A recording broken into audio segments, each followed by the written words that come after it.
Hey friends, welcome back to this channel. आज हम a few good men इस फिल्म के बारे में बात कर रहे हैं, जो कि 1992 में रिलीज हुई थी। इस फिल्म की IMDb रेटिंग है 7.7। ये फिल्म 4 ऑस्कर के लिए नॉमिनेटेड हो चुकी थी। तो देखते हैं फिल्म के अंदर क्या है। फिल्म के पहले ही सीन में हम US मिलिट्री बेस को देखते हैं, जो कि क्यूबा में है, जहां पर एक मिलिट्री जवान को उसी के यूनिट के 2 लोग आधी रात को उसके कमरे में आकर उसके मुंह में एक कपड़ा ठूसकर उसके हाथ पैर टेप से बांधकर उसका कत्ल कर देते हैं। अगले सीन में हम एक मिलिट्री वकील को देखते हैं, जिसका नाम जॉइनी है। यह वकील उन दोनों मिलिट्री जवानों को कोर्ट में मुकदमा लड़कर बचाना चाहती है, जिन्होंने अपने ही साथी की हत्या कर दी थी। इसीलिए वो वॉशिंगटन DC में स्थित मिलिट्री एडवोकेट ऑफिस में जाकर इन दोनों मुजरिमों के हक में इनका केस कोर्ट में ले जाने की मांग करती है और साथ ही इन दोनों का केस खुद लड़ने की इच्छा भी जताती है। जॉइनी का कहना मानकर उन दोनों मुजरिमों का केस कोर्ट में लड़ने के लिए मान जाते हैं, लेकिन इस केस की जिम्मेदारी जॉइनी को नहीं दी जाती बल्कि किसी और को दी जाती है, जिसकी वजह से जॉइनी थोड़ी सी नाराज हो जाती है। लेकिन इस केस के अंत तक वो इसमें इन्वॉल्व रहने की भी ठान लेती है। दरअसल जॉइनी को इन दोनों के लिए हमदर्दी इसीलिए है क्योंकि उसे लगता है कि जो कत्ल हुआ है उसमें उन दोनों ईमानदार जवानों की कोई भी गलती नहीं है, बल्कि उनके सुपीरियर ऑफिसर की गलती और साजिश का नतीजा है ये। फिर अगले सीन में हम एक बहुत ही बेहतरीन एक्टर को देखते हैं, जो है टॉम क्रूज, जो कि US मिलिट्री एडवोकेट के रोल में इस फिल्म में है।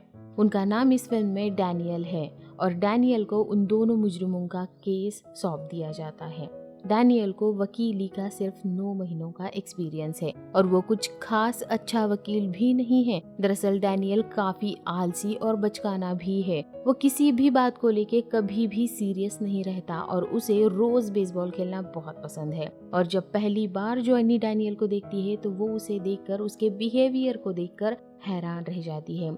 फिर अगले सीन में हम देखते हैं कि सैन डिएगो नाम का एक सैनिक अपने सभी सुपीरियर ऑफिसर्स को खत लिख रहा है और अपने ट्रांसफर की बात कर रहा है, पर उसका ट्रांसफर नहीं हो रहा है और आखिरकार तंग आकर वो उसके ट्रांसफर के बदले में कुछ गुप्त जानकारी उन लोगों को देने की बात करता है। लेकिन उसकी ये ट्रांसफर की अर्जी हमेशा की तरह उसके सुपीरियर ऑफिसर ठुकरा देते हैं और उसका ट्रांसफर नहीं होता। दरअसल ये सैन डिएगो वही है जिसकी हत्या हो चुकी है और ये सीन सैन डिएगो के मरने से पहले वाला सीन है। फिर डॉसन और डाउनी, जो कि मुजरिम है, उन दोनों को मुकदमा लड़ने के लिए वॉशिंगटन DC लेकर आते हैं, पर डैनियल को उनसे मिलने जाने की कोई भी जल्दी नहीं है। वो अपने बेसबॉल खेलने में बिजी है और फिर जॉइनी डैनियल से मिलने के लिए जाती है और क्योंकि डैनियल इस केस को लेकर बिल्कुल भी सीरियस नहीं है, ये देखकर जॉइनी डैनियल के साथ बहस करती है और वहां से जाते जाते जॉइनी डैनियल को कोड रेड के बारे में बताती है और फिर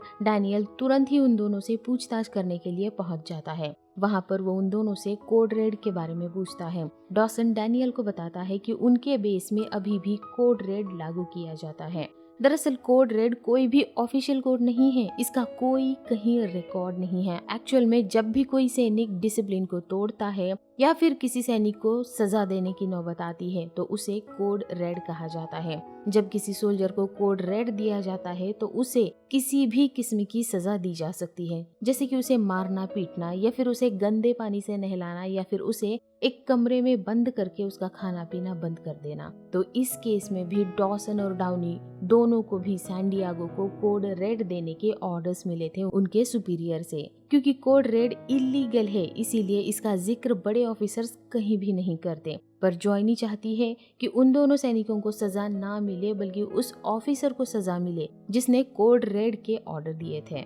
डॉसन बताता है कि वो दोनों सैन डिएगो के कमरे में सिर्फ अपने सीनियर ऑफिसर्स के ऑर्डर पर अमल करने के लिए गए थे, उसे कोड रेड देने के लिए गए थे।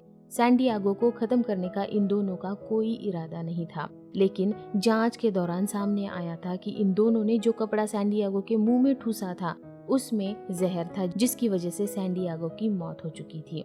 अगले दिन डैनियल डॉसन और डाउनी के खिलाफ लड़ने वाले वकील से जाके मिलता है, जिसका नाम रॉस है। रॉस डैनियल का दोस्त भी है। वो बताता है कि इन दोनों को सजा मिलना तो पक्का ही है, क्योंकि सैन डिएगो को किसी भी हालात में हाथ ना लगाने के इंस्ट्रक्शन उसी दिन दोपहर 4 बजे एक मीटिंग लेकर उस मीटिंग में पूरी बटालियन को ऑर्डर्स दिए थे। बावजूद इसके इन दोनों सैनिकों ने अपनी पर्सनल खुन्नस निकालने के लिए सैंडियागो को खत्म कर डाला है और सारे सबूत भी इन दोनों के खिलाफ है। तहकीकात करने का कोई फायदा नहीं होने वाला है और ना ही इस केस में कहीं पर कोई कोड रेड का जिक्र है। अगले दिन जॉनी डैनियल को बताती है कि अब से वो भी इस केस में हर वक्त डैनियल के साथ रहेगी और कल वो लोग मिलिट्री बेस कैंप क्यूबा जा रहे हैं पूछताछ और छानबीन करने के लिए और वहाँ भी जॉनी उन दोनों के साथ आ रही है। अगले दिन क्यूबा बेस जाकर डैनियल सिर्फ सैंडियागो का कमरा देखता है जहाँ पर सैंडियागो की सारी चीजें अपनी अपनी जगह पर होती है। उसके अलावा वो किसी से भी कुछ खास पूछताछ नहीं करता, पर कमांडर उसे बताते हैं कि सैंडियागो का ट्रांसफर हमने मंजूर किया था। अगले दिन सुबह 6 बजे की फ्लाइट से वो यहाँ से हमेशा हमेशा के लिए जा रहा था, लेकिन फ्लाइट के 6 घंटे पहले ही वो मर गया। दरअसल कमांडर झूठ बोल रहा है। फिर वापस वॉशिंगटन डीसी आकर डैनियल फिर से डॉसन और डाउनी से पूछताछ करता है। वो दोनों भी बताते हैं कि उस दिन ठीक 4 बजे एक मीटिंग ली गई थी और उस मीटिंग में सभी यूनिट के मेंबर्स को इंस्ट्रक्शंस दिए गए थे कि सैंडियागो को हाथ नहीं लगाना है। लेकिन मीटिंग खत्म होने के बाद दोपहर ठीक 4:20 पर डॉसन को उसके सुपीरियर ऑफिसर ने ऑर्डर्स दिए थे कि सैंडियागो को कोड रेड देना है।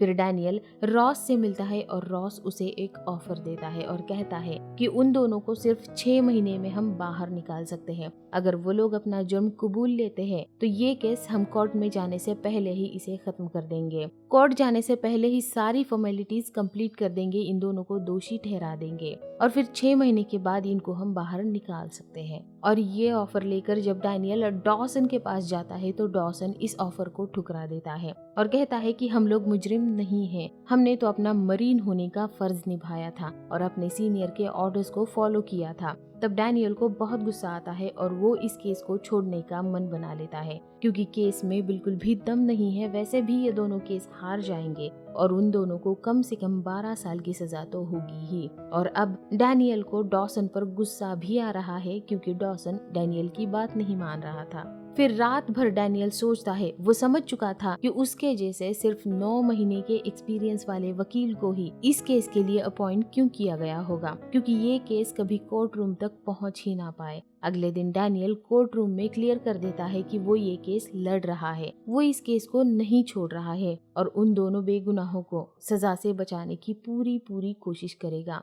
डैनियल को इस केस की पहली तारीख ठीक 3 हफ्तों बाद की दी जाती है और आज से 3 हफ्ते ये तीनों भी जम के इस केस के लिए तैयारी करते हैं। हर सबूत जुटाने की कोशिश करते हैं जो डॉसन और डाउनी के हक में हो सकता है। हर किसी से शिद्दत से पूछताछ करते हैं और फाइनली पूरी तरह से तैयार होने के बाद आखिरकार इस केस की पहली डेट के लिए सभी लोग कोर्ट रूम में इकट्ठा हो जाते हैं और कोर्ट में रॉस क्यूबा के कुछ ऑफिसर्स को गवाही देने के लिए कटघरे में बुलाता है और उनसे सवाल जवाब करता है। इसी तरीके से कुछ ऑफिसर से पूछताछ करने के बाद आज की तारीख खत्म हो जाती है, लेकिन आज कुछ खास नहीं हुआ था। कोर्ट की अगली डेट में उस डॉक्टर से भी पूछताछ की जाती है जिन्होंने सैंडियागो को जहर के कारण मरने की पुष्टि की थी। डॉक्टर से बार बार पूछने पर भी वो यही कहता रहता है कि सैंडियागो की मौत जहर से ही हुई थी जो कि उस कपड़े में था, जबकि उनका ये दावा बिल्कुल बेबुनियाद है। यहाँ पर डैनियल ये भी साबित करता है कि सैंडियागो को ऑलरेडी कई सारी हेल्थ इश्यूज थे जिसकी वजह से उसका परफॉर्मेंस भी अच्छा नहीं था और वो इसी वजह से ट्रांसफर भी मांग रहा था और उसके हेल्थ इश्यूज के कारण भी उसकी मौत हो सकती है। पर डॉक्टर इस बात को भी झुठला देता है और कहता है कि सैंडियागो जहर के ही कारण मारा गया था। और अगर लैब रिपोर्ट की बात करें तो किसी भी लैब रिपोर्ट में जहर का कहीं भी कोई जिक्र नहीं था। मतलब साफ है कि डॉक्टर डॉसन और डाउनी के खिलाफ ही बोलने वाला है, चाहे सच्चाई जो भी हो। अगले दिन कोर्ट में एक और ऑफिसर को गवाही देने के लिए बुलाया जाता है और डैनियल उससे कोड रेड के बारे में सवाल पूछता है। वो ऑफिसर बताता है कि उनको एक बार राइफल हाथ से छूटने के लिए कोड रेड मिल चुका है, पर सैंडियागो को बार बार रूल्स तोड़ने के लिए कभी कोई कोड रेड नहीं दिया गया, इस पर रॉस मिलिट्री की एक बुक उठाता है और उस ऑफिसर को देकर कहता है कि इस बुक में कोड रेड का चैप्टर मुझे निकाल के दिखाओ। वो ऑफिसर कहता है कि कोड रेड के बारे में इस बुक में नहीं लिखा है। तब रॉस एक और बुक दिखाकर कहता है कि इस बुक में आपको शायद कोड रेड के बारे में जानकारी मिल जाएगी, पर तब भी ऑफिसर कहता है कि नहीं, कोड रेड के बारे में किसी भी किताब में कुछ भी आपको नहीं मिलेगा, क्योंकि कोड रेड ये सिर्फ क्यूबा मिलिट्री बेस का ही कोड रेड है और इसे सिर्फ क्यूबा बेस पे ही लागू किया जाता है। तब रॉस कहता है कि इसका मतलब है कि ये कोड रेड के ऑर्डर्स फॉलो करना या ना करना किसी भी सैनिक का निजी फैसला हो सकता है, इसीलिए कोड रेड के आड़ में इन गुनहगारों का जुर्म नजरअंदाज ना किया जाए। तब वही सेम किताब डैनियल उसी ऑफिसर को दिखाता है और कहता है कि बताओ इस किताब में कैंटीन कहाँ है लिखा है। तब ऑफिसर बताता है कि कैंटीन के बारे में इस किताब में नहीं लिखा है। तब डैनियल फिर से कहता है कि इसका मतलब है कि आपने कभी भी मिलिट्री में खाना नहीं खाया। तो ऑफिसर फिर से जवाब देता है कि नहीं सर, मैं 3 बार खाना खाता हूँ हर दिन। तब डैनियल फिर से कहता है कि जब किताब में लिखा ही नहीं है कि कैंटीन कहाँ है, तो फिर आपको कैसे पता चला कि कैंटीन कहाँ है। तब ऑफिसर जवाब देता है कि मैं खाने के वक्त बाकी सब लोगों के पीछे हो लेता था, इसका मतलब साफ था। तो इस तरीके से डैनियल कुछ खास कहे बिना ही बहुत कुछ कह चुका था और इस तरीके से बिना किसी नतीजे के आज भी तारीख खत्म हो जाती है। उसके अगले दिन एक और सीनियर ऑफिसर से पूछताछ पर डैनियल कुछ खास साबित नहीं कर पाता। उस ऑफिसर से ये निकलवाता है कि जब सैनिक ऑर्डर्स नहीं मानते हैं तो उन्हें किसी भी किस्म की सजाएं दी जाती है और आज तक किस किस पर किस तरीकों की सजाओं का अमल किया गया है। इस सब पर डैनियल चर्चा करता है और ये भी कहता है कि इस तरीके की सजाओं को कोड रेड कहा जाता है। और दूसरी बात ये कि सभी सैनिकों को छोटी छोटी गलतियों पर भी कोड रेड दिया जाता था, लेकिन सैन डिएगो को कभी भी कोड रेड नहीं मिला था, जबकि वो हर दिन कानून तोड़ता था और गलतियां करता था। और फिर इस तरीके से आज की डेट भी खत्म हो जाती है। अगली डेट से पहले डैनियल को एक खबर मिलती है कि सैन डिएगो को कहीं पर भी ट्रांसफर नहीं किया जाने वाला था। उसके ट्रांसफर के बारे में क्यूबा के सुपीरियर ऑफिसर ने झूठ बोला था और डैनियल को जो ट्रांसफर ऑर्डर की कॉपी थमाई गई थी, मौत के 5 दिन बाद वो ट्रांसफर कॉपी बनाई गई थी। जिस दिन सुबह 6 बजे सैन डिएगो जाने वाला था, उस दिन सुबह 6 बजे कोई फ्लाइट भी नहीं जाने वाली थी क्यूबा बेस से। और इस बात की, इस खबर की अच्छे से छानबीन करने के बाद डैनियल के हाथ में कुछ भी नहीं लगता। यहाँ तक कि उस दिन के फ्लाइट के टेक ऑफ और लैंडिंग के रिकॉर्ड्स तक चेंज कर दिए गए थे। और फिर अगली सुनवाई के लिए विटनेस के रूप में डाउनी से पूछताछ होने वाली थी और जॉयनी डाउनी को सब कुछ सिखा देती है कि उसे कोर्ट रूम में जाकर क्या बोलना है। उस दिन 4 बजे की मीटिंग के बाद ठीक 4:20 के क्यूबा के सुपीरियर ऑफिसर, जिनका नाम जॉनथन है, इनके कमरे में आता है और इन्हें सैन डिएगो को कोड रेड देने के ऑर्डर्स देता है। और फिर अगले दिन सुनवाई के लिए सभी लोग कोर्ट रूम में हाजिर हो जाते हैं। डैनियल डाउनी से कुछ खास नहीं पूछता, पर रॉस साबित करता है कि डाउनी उस दिन 4:20 को अपने कमरे में नहीं था, बल्कि बाहर अपनी ड्यूटी पर था, बॉर्डर पर था। जब डाउनी अपने कमरे में ही नहीं था तो ऑफिसर ने उसके कमरे में जाकर उसे ऑर्डर्स कैसे दिए। इस बात से डाउनी हड़बड़ा जाता है और गलती कर बैठता है। तब भी वो यही कहता रहता है कि उसे उसके सीनियर ने ऑर्डर दिए थे कोड रेड देने के, लेकिन डाउनी के हड़बड़ाहट की वजह से अब मामला बिगड़ चुका था। डाउनी उस वक्त कमरे में ही नहीं था, ये बात डैनियल को पता ही नहीं थी और इस बात को लेकर रात में डैनियल और जॉयनी में बहुत बड़ा झगड़ा होता है। पर तब भी जॉयनी डैनियल को सजेस्ट करती है क्यूबा के सबसे बड़ी ऑफिसर जॉनथन को कटघरे में बुलाना चाहिए और उससे किसी तरीके से ये बुलवाना चाहिए कि उसने कोड रेड के ऑर्डर्स दिए थे। पर सब जानते हैं कि ये नामुमकिन है। और तो और ऐसा करने से एक रेप्यूटेड ऑफिसर की इज्जत पे कीचड़ उछालने की जुर्म में डैनियल का कोर्ट मार्शल भी हो सकता है। और फिर झगड़ा और बड़ा हो जाता है और डैनियल जॉयनी को बहुत भला बुरा कहता है और जॉयनी गुस्से से वहाँ से चली जाती है। पर जॉयनी के वहाँ से जाने के बाद डैनियल सोचता है और जॉनथन, जो क्यूबा के सबसे बड़े सुपीरियर ऑफिसर हैं, उनको कटघरे में बुलाने के लिए तैयार भी हो जाता है। और फिर अगले दिन डैनियल और उसकी टीम बहुत सारी तैयारी करते हैं जॉनथन को कटघरे में बुलाकर उसे किस तरीके से उलझाना है, साथ ही बहुत सारे सबूत भी इकट्ठा करते हैं। एंड फाइनली पूरी तैयारी हो जाने के बाद सुनवाई का दिन आ जाता है और जॉनथन को कटघरे में बुला लिया जाता है। तभी सैम 2 पायलट्स को लेकर कोर्ट रूम में दाखिल हो जाता है। ये वही फ्लाइट का क्रू है जिसका टाइमिंग झूठ बताकर सुबह 6 बजे उड़ने वाली फ्लाइट बताया गया था, जबकि वो फ्लाइट सैन डिएगो की मौत से पहले ही क्यूबा बेस से उड़ गई थी। उसके बाद डैनियल कर्नल जोनाथन को काफी गहरी पूछताछ करता है और कहता है कि आपने यहाँ पर मतलब वॉशिंगटन डीसी आने के लिए क्या क्या पैकिंग की थी और किस किस को आपने बताया था कि आप यहाँ पर आने वाले हैं। वो बताते हैं कि मैंने कपड़े और कुछ जरूरी सामान पैक किया था और साथ ही मैंने 3 लोगों को फोन कॉल भी किया था ये बताने के लिए कि मैं यहाँ पर आ रहा हूँ। तब डैनियल कहता है कि अगर आप 1 दिन के लिए आने वाले हैं तब भी आपने पैकिंग किया और 3 फोन कॉल्स भी किए, तो सैन डिएगो ने अपना कोई भी सामान पैक क्यों नहीं किया था। उसका सारा का सारा सामान उसके रूम में उसकी अलमारी में लटक रहा था और ना ही उसने अपने ट्रांसफर की खबर किसी को फोन कॉल या लेटर के द्वारा दी थी, जबकि उसने 9 खत लिखे हैं जिसमें उसने अपने ट्रांसफर की भीख मांगी थी।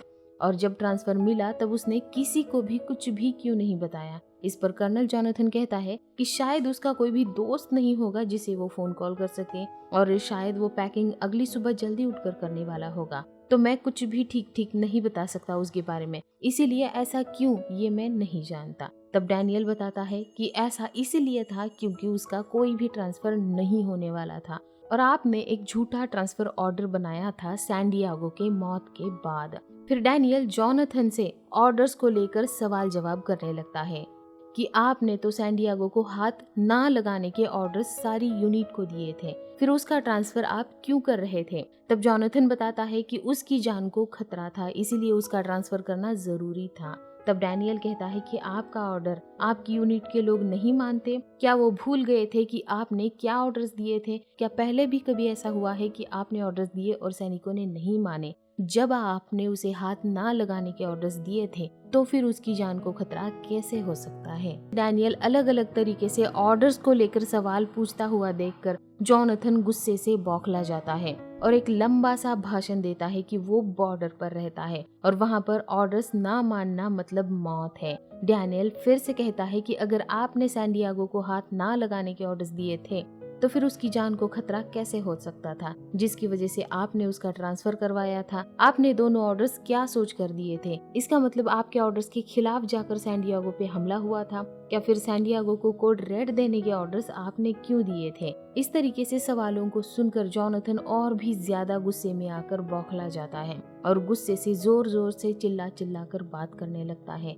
इसी बात का फायदा उठाकर डैनियल उसे और ज्यादा चिढ़ाता है और गुस्से और हड़बड़ाहट गलती से ये कह बैठता है कि हाँ मैंने ऑर्डर्स दिए थे, मेरे ऊपर बहुत बड़ी जिम्मेदारी है और मैं अपना काम कर रहा था, मैं अपनी ईमानदारी निभा रहा था। मेरे प्रेशर को आप लोग कभी नहीं समझ सकते, मैंने सिर्फ अपनी ड्यूटी की है, वो भी बहुत ही ईमानदारी और जुनून के साथ। पर उसे ये रियलाइज नहीं हुआ था कि उसने अपने गुनाह को कबूल किया था। उसने बोला था कि उसने कोड रेड के ऑर्डर्स दिए थे। जब जज उसकी गिरफ्तारी के ऑर्डर्स देते हैं तो वो तो जैसे पागल ही हो जाता है और फिर डॉसन और डाउनी को कत्ल की साजिश के इल्जाम से बरी किया जाता है, लेकिन मिलिट्री डिसिप्लिन तोड़ने के इल्जाम में उन दोनों को भी सजा दी जाती है और फिर ये फिल्म यहीं पर खत्म हो जाती है। ये फिल्म एक सच्ची घटना से प्रेरित होकर बनाई गई है, पर इस फिल्म के कुछ पात्र और क्लाइमैक्स मनोरंजन के लिए काल्पनिक बनाया गया है। तो आपको इस फिल्म की स्टोरी कैसी लगी मुझे कमेंट बॉक्स में जरूर बताइए। वीडियो को लाइक करिए, चैनल को सब्सक्राइब करिए,